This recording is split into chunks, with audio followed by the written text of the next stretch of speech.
Hello बच्चा लोग, नमस्कार। चलिए फिजिक्स निकाल लीजिए। आज फिजिक्स का सेकेंड यूनिट मतलब दूसरा यूनिट चालू होने जा रहा है। आपकी आधी फिजिक्स समाप्त हो चुकी है, आधी रह गई है। तो दूसरे यूनिट में हम पढ़ेंगे विद्युत। आपके पाठ का नाम क्या है? विद्युत। विद्युत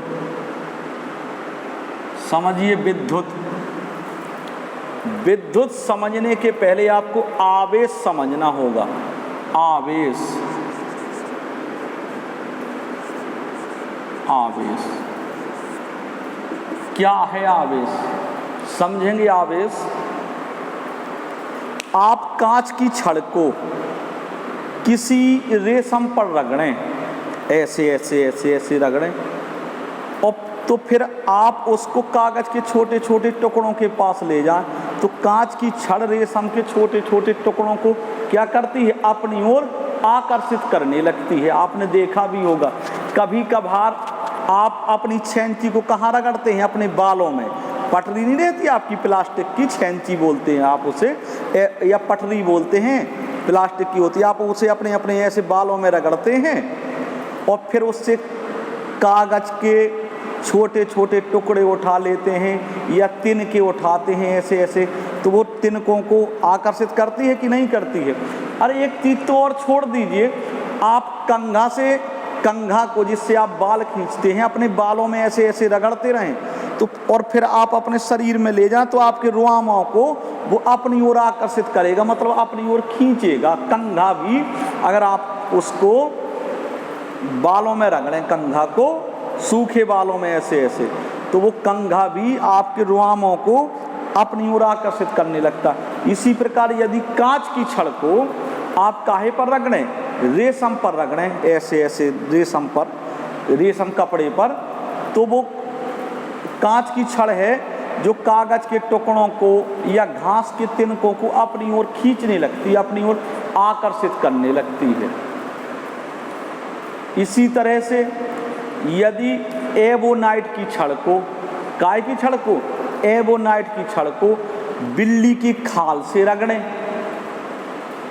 अगर बिल्ली की खाल से रगड़ें तो एवोनाइट की छड़ कांच के छोटे छोटे टुकड़ों को, वो कागज के छोटे छोटे टुकड़ों को या तिनकों को अपनी ओर आकर्षित करने लगती है। और जब अपनी ओर आकर्षित करने लगती है तो हम आप क्या बोलते हैं कि छड़ आवेशित हो गई। क्या बोलते हैं? छड़ आवेशित हो गई। तो छड़ का इस तरह से आवेशित होने को क्या कहा गया है? आवेश। छड़ के इस तरह के आवेशित होने को क्या कहा गया है? आवेश। समझ में आया? तो हेडिंग डाल लें आप लोग, आवेश। चलिए आवेश में आप लोग लिखेंगे, लिखें भाई, हेडिंग डाल दिया आपने, आवेश। आवेश, विद्युत आवेश, पूरी हेडिंग डालने, विद्युत आवेश, क्योंकि बिजली हम पढ़ रहे हैं तो हेडिंग डालेंगे आप लोग विद्युत आवेश। हेडिंग डाल लिया आपने, विद्युत आवेश। अंग्रेजी लिख लें electric charge. Electric charge, electric charge, ELECTRIC, electric charge, CHARGE, charge, electric charge. लिखें, यदि हम कांच की एक छड़ को रेशम से रगड़ें तो छड़ हल्की वस्तुओं, यदि हम कांच की छड़ को रेशम से रगड़ें तो छड़ हल्की वस्तुओं जैसे कागज के टुकड़े, जैसे कागज के टुकड़े, तिनके इत्यादि को अपनी ओर आकर्षित करने लगती है, अपनी ओर आकर्षित करने लगती है। पूर्ण विराम लगा दें। इसी प्रकार यदि एवोनाइट की छड़ को बिल्ली की खाल से रगड़ने पर, इसी प्रकार एवोनाइट की छड़ को बिल्ली की खाल से रगड़ने पर क्षण में हल्की वस्तुओं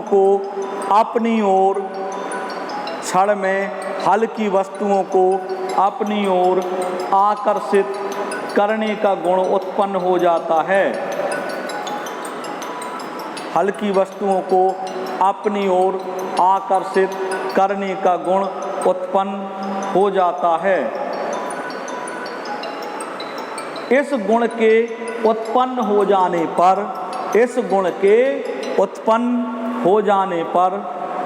कहा जाता है कि क्षण ने इस गुण के उत्पन्न हो जाने पर कहा जाता है कि क्षण ने विद्युत आवेश ग्रहण कर लिया है। क्षण ने विद्युत आवेश ग्रहण कर लिया है। विद्युत आवेश ग्रहण कर लिया है या क्षण आवेशित हो गई है, या क्षण आवेशित हो गई है।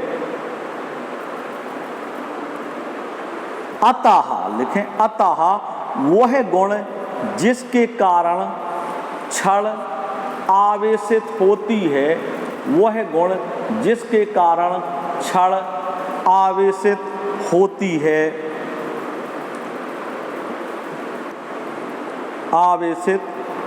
है, विद्युत कहलाता है। वह कारण जिससे क्षण आवेशित होती है क्या कहलाता है? विद्युत कहलाता है। आपने विद्युत पढ़ लिया, विद्युत कहलाता है।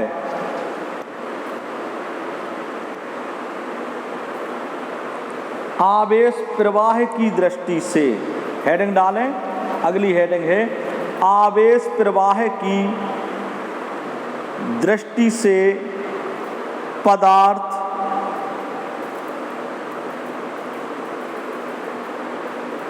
मुख्यतः दो प्रकार के होते हैं। पदार्थ मुख्यतः दो प्रकार के होते हैं। आवेश प्रवाह की दृष्टि से पदार्थ मुख्यतः दो प्रकार के होते हैं। हेडिंग डालें नंबर 1, चालक या स्वचालक। दो नाम लिखवाए दे रहे हैं। चालक, चालक नहीं कहना है तो क्या कहेंगे? स्वचालक। नंबर 1, चालक या स्वचालक। अंग्रेजी है कंडक्टर्स। चालक, चालक या दूसरा नाम इसका क्या है? स्वचालक। अंग्रेजी है conductor, CONDUCTORS, conductors. CONDUCTORS, conductors. मतलब चालक या स्वचालक क्या है? जिनसे आवेश बह जाए। आवेश का जिनसे क्या हो जाए? प्रवाह हो जाए, जिनसे होकर आवेश बह जाए। या हम कहें जिनसे होकर के बिजली एक स्थान से दूसरे स्थान पर पहुंच जाए। बिजली आपकी ये जो लाइट है, जिनसे होकर लाइट आपकी एक स्थान से दूसरे स्थान तक पहुंच जाए, जिनमें आवेश सुगमता से बह जाए या जिनमें आवेश सुगमता से बहे, उनको हम क्या कहते हैं? विद्युत के स्वचालक। वे पदार्थ जिनसे होकर आवेश एक स्थान से दूसरे स्थान तक सुगमता से बहे या जिनमें आवेश का प्रवाह हो सके, विद्युत के स्वचालक या चालक कहते हैं।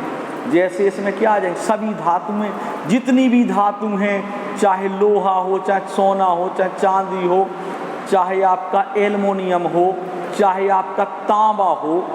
डोरी वगैरह आपकी एल्युमिनियम की बनती है या और अच्छी क्वालिटी की तांबे की बनती है, तो बोलते हैं कॉपर की डोरी। तो उनसे होकर लाइट एक स्थान से दूसरे स्थान पर जाती है। कितनी अच्छी तरह से एक स्थान से दूसरे स्थान पर चली जाती है। कॉपर की डोरी में लाइट एक स्थान से दूसरे स्थान पर बहुत अच्छी तरह से जाती है। इसी तरह से डोरी एल्युमिनियम की भी बनाई जाती है, तो एल्युमिनियम से भी करंट एक स्थान से दूसरे स्थान पर, तो जिनसे होकर करंट, बिजली, आवेश एक स्थान से दूसरे स्थान को बहे वो क्या कहलाते हैं? चालक। तो हेडिंग डालें चालक, चालक या क्या? सुचालक। चलो लिखो, वे पदार्थ जिनमें आवेश एक स्थान से दूसरे स्थान को सुगमता से प्रवाहित हो जाता है। वे पदार्थ जिनसे आवेश सुगमता से एक स्थान से दूसरे स्थान को प्रवाहित हो जाता है, विद्युत के चालक या सुचालक कहलाते हैं। जैसे सभी धातुएं पीतल, कॉमा लगाते जहाँ, पीतल, तांबा, चांदी, एल्युमिनियम, कार्बन इत्यादि, सभी धातुएं ये हो गई। इत्यादि बात फिर कॉमा लगाएं। पारा, अम्लीय जल, लवणों के जलीय विलयन, मनुष्य का शरीर तथा पृथ्वी आदि विद्युत के चालक हैं। देखो इन सब चीज़ों से, मनुष्य का शरीर भी है तो आपके मनुष्य के शरीर से भी बिजली एक स्थान से दूसरे स्थान को बह जाती है। जैसे आपको करंट लगा है, आपने बिजली पकड़ी तो आपके शरीर में क्या दौड़ गया? करंट। और जो आपके शरीर को पकड़ेगा उसको भी करंट लग जाता, वो भी चिपक जाता है। तीसरा वाला भी अगर आपके संपर्क में आ जाए तो वो आपको छू ले तो वो भी चिपक जाएगा। इसी तरह से चौथा आ जाए तो भी वो भी चिपक जाता है। आप लोगों ने हंगामा पिक्चर देखी भाइयों? हंगामा, तो उसमें अंत के सीन में एक आदमी लाइट से चिपक जाता है और जितने लोग उस लाइट से चिपके आदमी को छूते जाते हैं सभी उसी में चिपकते चले जाते हैं। देखी? चलिए भाई देखिए, बड़ी अच्छी बात है। तो मनुष्य का शरीर भी वो होता है। अब तुम कहो पृथ्वी सर जी कैसी होती है? भैया पृथ्वी से भी बिजली एक स्थान से दूसरे स्थान को बह जाती है। अगर गीलापन हो, वहाँ पर गीलापन हो तो पृथ्वी भी करंट मतलब एक स्थान से दूसरे स्थान को पहुँच जाता है। तो इसी वजह से हमने क्या लिखाया? पृथ्वी भी लिखाया, मनुष्य का शरीर भी लिखाया, पारा और अम्लीय जल और लवणों के जलीय विलयन। तो आपने लिखा। अब आप दूसरी हेडिंग डाल लें, कुचालक या अचालक। कुचालक या अचालक। अब इसमें आप क्या लिखोगे कुचालक या अचालक में? वे पदार्थ जिनसे होकर के विद्युत ना बह रही हो, वे पदार्थ जिनसे होकर के बिजली ना बह रही हो, मतलब विद्युत का प्रवाहित ना हो रही हो, विद्युत प्रवाहित ना हो रही हो, विद्युत एक स्थान से दूसरे स्थान तक ना ले जा सके, तो वो विद्युत के सब क्या कहलाएंगे? कुचालक। जैसे आप सूखी लकड़ी ले लो, अगर कोई व्यक्ति लाइट में चिपक जाता है तो आप गीली लकड़ी से मत हटाइएगा, नहीं तो आप भी चिपक जाएंगे। किससे हटाते हैं? सूखी लकड़ी से। सूखी लकड़ी में बिजली एक सिरे से दूसरे सिरे तक नहीं पहुंचती है। इसी तरह से चीनी मिट्टी, कांच की छड़, ये सब क्या हैं? विद्युत के कुचालक। तो अब हेडिंग डालो कुचालक। क्या हेडिंग डालेंगे? कुचालक। कुचालक, कुचालक या अचालक। कुचालक या अचालक। अंग्रेजी है non conductors, NON, non conductors की वही है, लिख लीजिए नॉन कंडक्टर्स लिखें। वे पदार्थ जिनमें आवेश का प्रवाह नहीं हो सकता, वे पदार्थ जिनमें आवेश का प्रवाह नहीं हो सकता, विद्युत के अचालक या विद्युत रोधी, विद्युत के अचालक, विद्युत के अचालक या विद्युत रोधी, विद्युत रोधी मतलब बिजली के प्रवाह को रोकने वाले अचालक या विद्युत रोधी कहलाते हैं, अचालक या विद्युत रोधी कहलाते हैं। हाँ, विद्युत रोधी कहलाते हैं। जैसे कांच, आबनूस, कौमा लगाते हैं, जैसे कांच, आबनूस, रेशम, गंधक, मोम, सूखी लकड़ी, चीनी मिट्टी, लाख, रबड़, रबर इत्यादि विद्युत के अचालक हैं, विद्युत के अचालक हैं।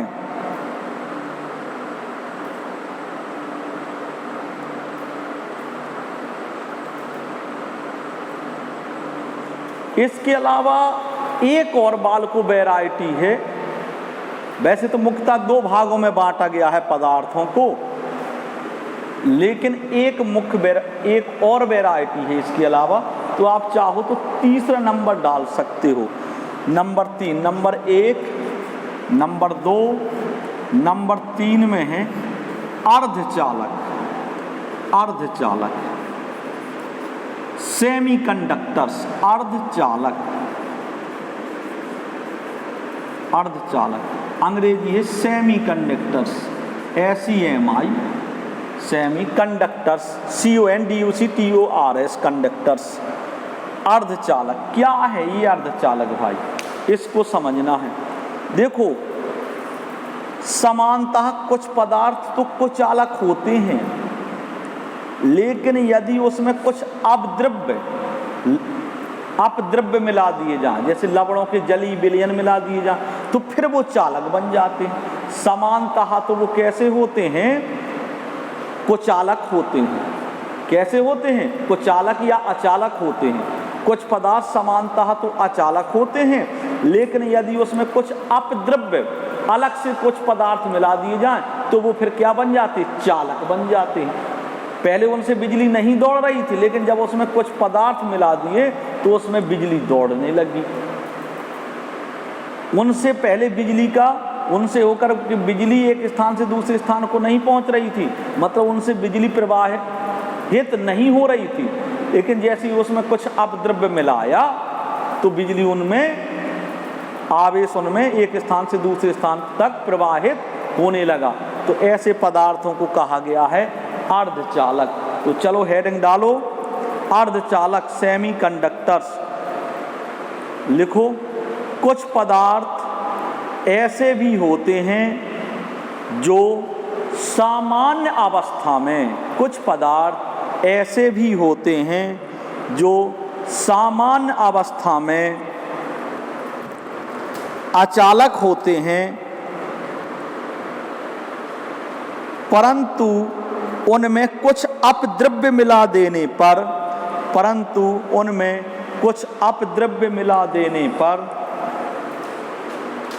अपद्रव्य मिला देने पर चालक बन जाते हैं। इन्हें अर्धचालक कहते हैं। जैसे सिलिकॉन, जर्मेनियम इत्यादि, सिलिकॉन, जर्मेनियम इत्यादि। पूर्ण विराम लगा दें, लिखें उसी में। इनका उपयोग ट्रांजिस्टर, टेलीविज़न आदि में किया जाता है। इनका उपयोग ट्रांजिस्टर, टेलीविज़न आदि में किया जाता है।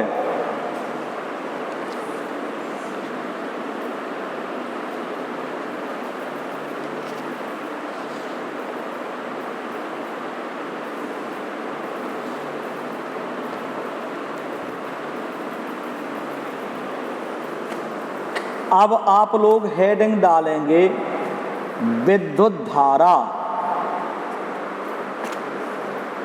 विद्युत धारा हेडिंग डाल ली। अंग्रेजी लिख लें electric current, ELECTRIC, electric current CURRENT, electric current.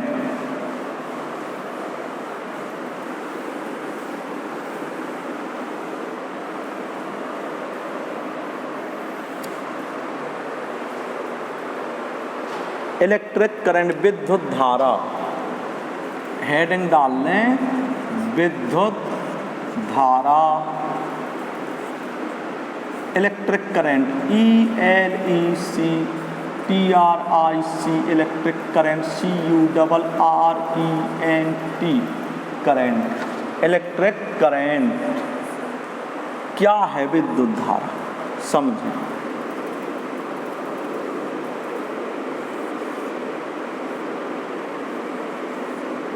ये दो आवेशित चालक हैं।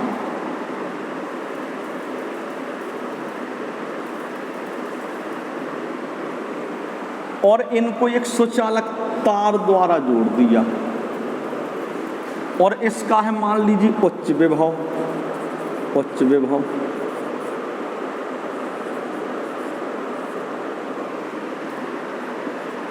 और ये है निम्न विभव।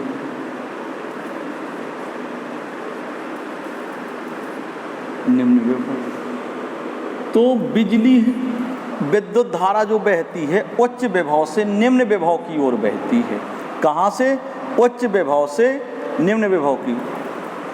यदि दो आवेशित चालकों को, आवेशित हैं, यदि मतलब आवेशित, धनावेशित और ऋणावेशित, ऋणावेशित। उच्च विभव वाला मान लीजिए ये धनावेशित है, ये कौन सा आवेशित है? धनावेशित है। और ये वाला आप मान लीजिए आपका ऋण आवेशित है। तो इसमें बिजली जो बहेगी, यदि दो आवेशित चालकों को, यदि दो आवेशित चालकों को, कैसे चालक हैं? यदि दो आवेशित चालकों को एक सुचालक तार द्वारा जोड़ दिया जाए, सुचालक तार द्वारा जोड़ दिया जाए, तो विद्युत धारा उच्च विभव से, मतलब धन विभव से, धन से निम्न विभव ऋण की ओर बहती है। कैसी बहती है? ऋण की ओर बहती है। और कब तक?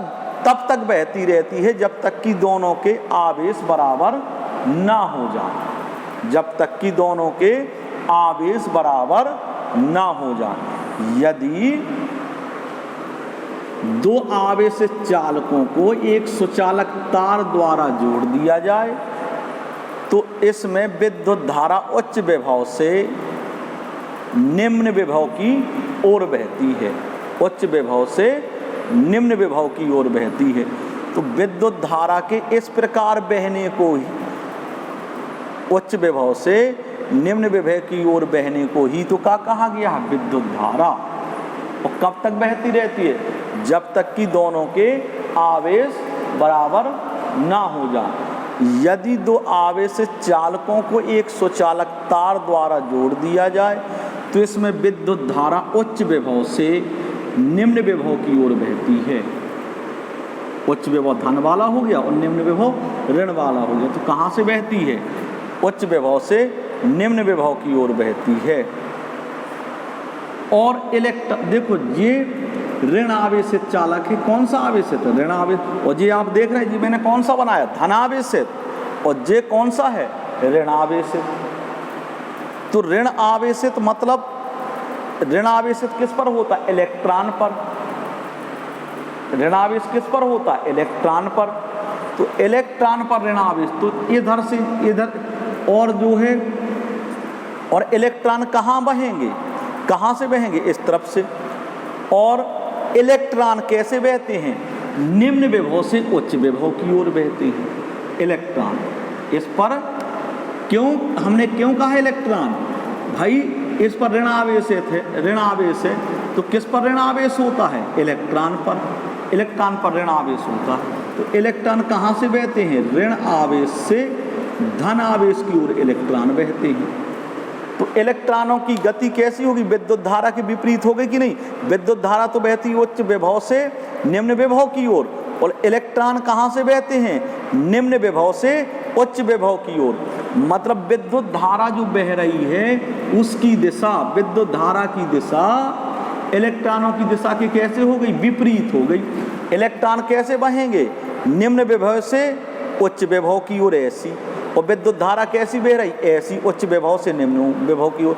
फिर समझ लें, विद्युत धारा कैसी बह रही है? उच्च विभव से धन से ऋण विभव की ओर। और इलेक्ट्रॉन कैसे बह रहे हैं? ऋण विभव से या निम्न विभव से उच्च विभव की ओर। इलेक्ट्रॉन उल्टी बह रहे हैं, और विद्युत धारा धन से ऋण की ओर, और इलेक्ट्रॉन ऋण से धन की ओर बह रही है। इलेक्ट्रॉन बहते हैं उच्च विभव से, विद्युत धारा बहती है उच्च विभव से, और इलेक्ट्रॉन बहते हैं निम्न विभव से। तो विद्युत धारा की दिशा कैसी होगी? इलेक्ट्रॉनों की दिशा के विपरीत हो गई। समझ में आ गया? चलिए तो लिखेंगे, अब आप लोग लिखें। विद्युत धारा, यदि दो आवेश चालकों को, यदि दो आवेश चालकों को, ये मैंने समझाने के लिए बनाया है चित्र, चित्र आपको बनाना कोई जरूरी नहीं है, आप तो लिखें विद्युत धारा। यदि दो आवेश चालकों को एक स्वचालक तार द्वारा आपस में जोड़ दिया जाए तो धन आवेश ऊंचे विभव वाले चालक से, तो धन आवेश ऊंचे विभव वाले चालक से नीचे विभव वाले, ऊंचे विभव वाले चालक से नीचे विभव वाले चालक की ओर जाने लगता है।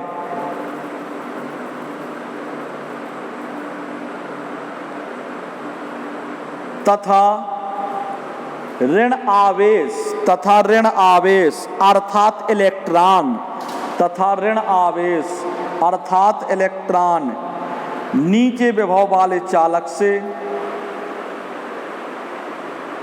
नीचे अर्थात इलेक्ट्रॉन, या ऋण आवेश अर्थात इलेक्ट्रॉन नीचे विभव वाले चालक से ऊंचे विभव वाले चालक की ओर जाने लगता है।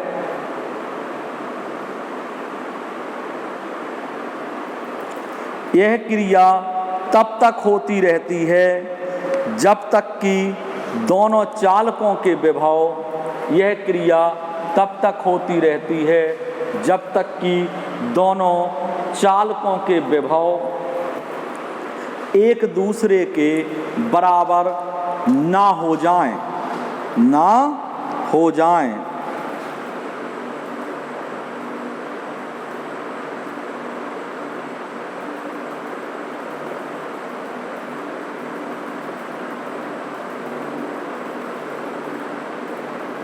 ना हो जाएं।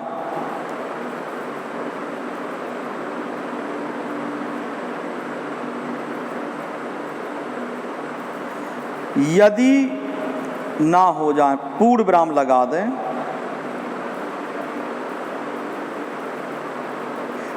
अब लिखें, यदि इन दोनों चालकों के ऊंचे और नीचे विभव को, यदि इन दोनों चालकों के ऊंचे व नीचे विभवों को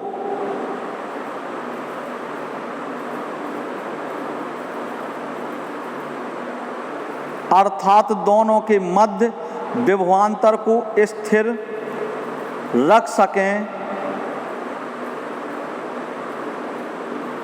परंतु इन दोनों आवेशों के मध्य विभवांतर को स्थिर रख सकें, परंतु इन दोनों आवेशों के मध्य विभवांतर को स्थिर रख सकें, तो आवेश का यह प्रवाह निरंतर होता रहता है।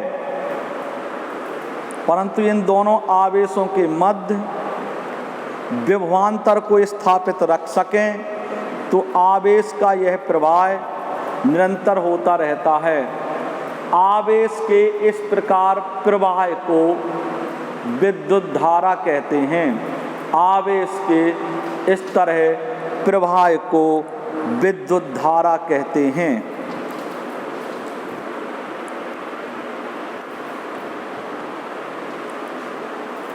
आवेश के इस तरह प्रवाह को विद्युत धारा कहते हैं। चलिए भाई, मैंने विद्युत धारा आपको समझाया।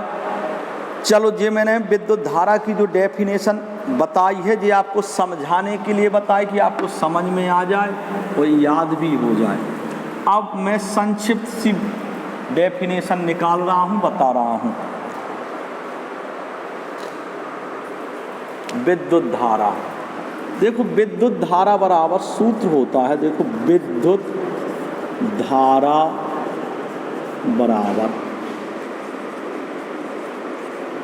आवेश बटे समय होता है, ये सूत्र होता है। पहले अब इसको समझ लीजिए। समय कहाँ आया बेटा? बटे में। बटे में आया।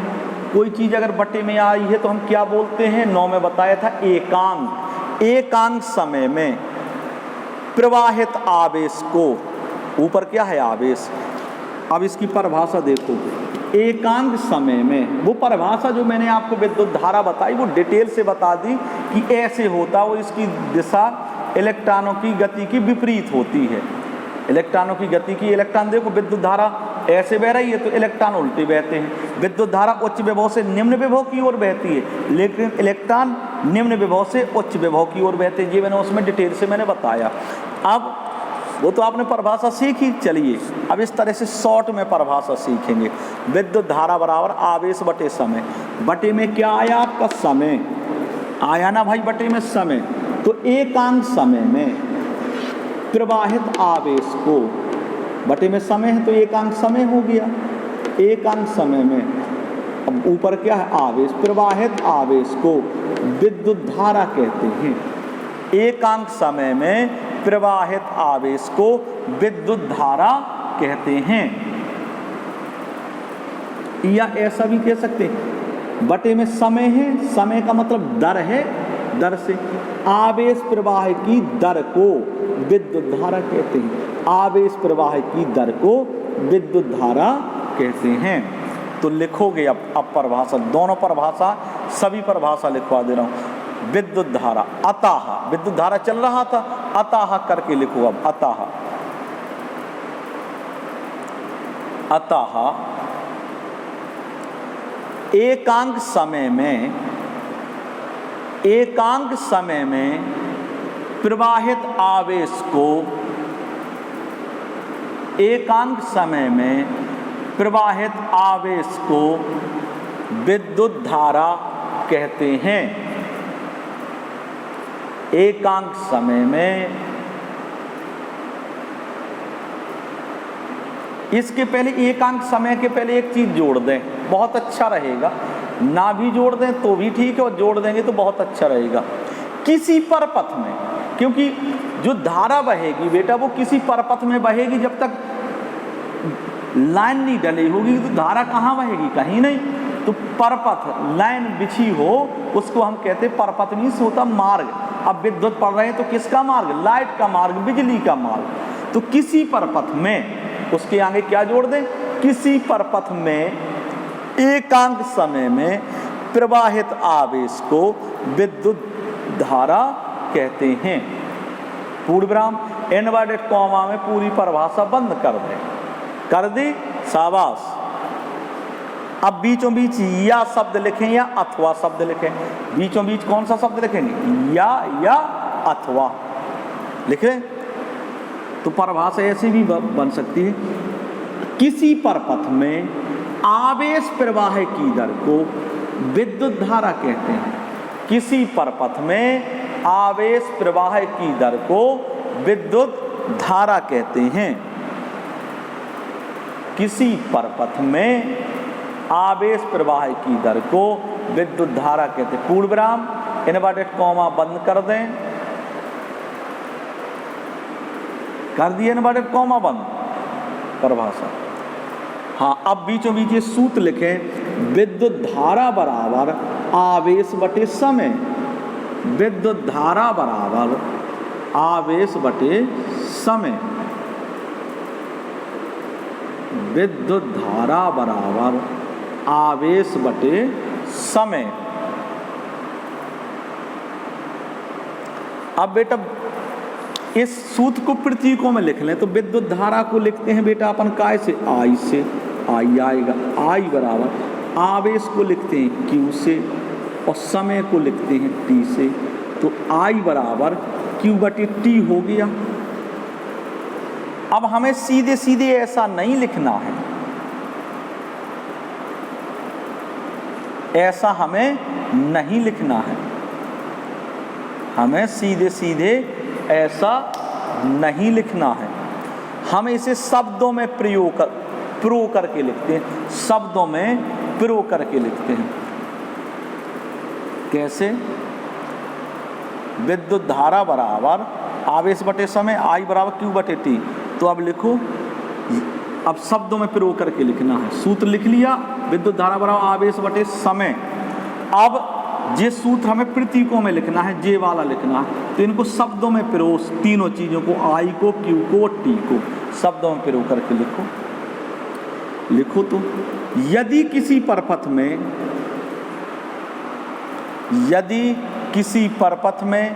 टी समय में यदि किसी परपथ में टी समय में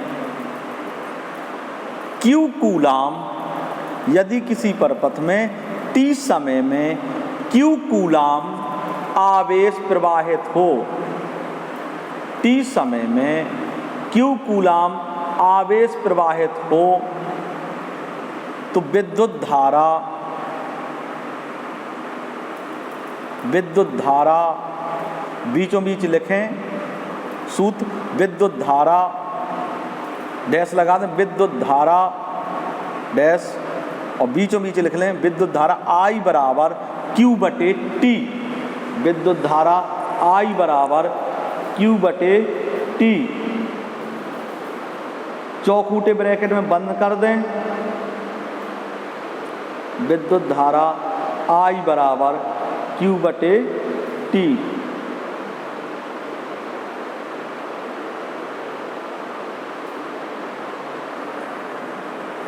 हाँ,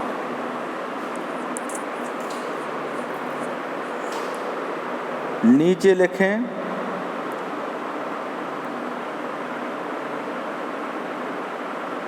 विद्युत धारा की दिशा इलेक्ट्रॉनों की गति के विपरीत होती है। लिखें, विद्युत धारा की दिशा इलेक्ट्रॉनों की गति के विपरीत होती है। आपने लिख लिया विद्युत धारा की दिशा इलेक्ट्रॉनों की गति के विपरीत होती है। सूत्र लिख लिया। अब जब सूत्र लिखा तो मात्रक जरूर आएगा। मात्रक हेडिंग डालेंगे अपन लोग, मात्रक क्या है आखिरकार इसका मात्रक। तो देखो, आवेश का मात्रक होता है कूलाम। क्या होता है? कूलाम।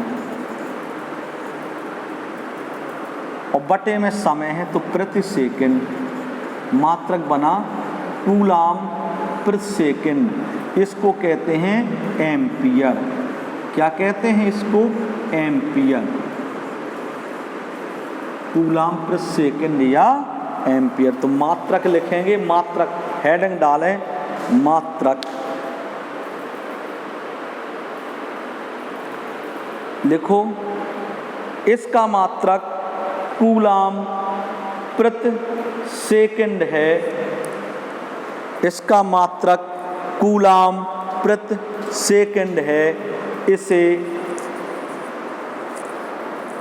एम्पियर भी कहते हैं, इसे एम्पियर भी कहते हैं। इसका मात्रक कूलाम प्रति सेकंड है, इसे एम्पियर भी कहते हैं। लिख गया? चलिए बच्चा लोग, अब मैं आपको लगेगा एम्पियर की परिभाषा और बता दूं कि कल बताई जाए, आज टाइम भी काफ़ी हो गया, चलो कल बताते हैं। एम्पियर की परिभाषा आपको कल निकलवाते हैं, ठीक। आज के लिए फिजिक्स में बस इतना ही, कल हम एम्पियर की परिभाषा निकलवाएंगे। यहाँ तक आपको थ्योरी याद करनी है। मैं आपको एक चीज़ बता दूं, ये जो सेकेंड यूनिट है पढ़ाएंगे मन से, आपको सरल लगेगा, लेकिन यदि आप इसको हमारे साथ साथ याद नहीं करोगे तो ये वाले पाठ, लास्ट के जो भी पाठ हैं, वो आपको कभी याद नहीं हो सकते, कितनी भी कोशिश कर लेना।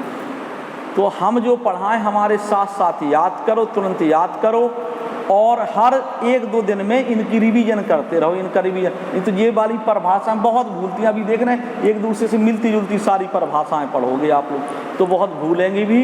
इस वजह से आप लोग हमारे साथ पढ़ तो रहे हो तो याद करते चलो साथ साथ, तभी आपको बन पाएगा अच्छे से। चलिए ठीक भाई, धन्यवाद।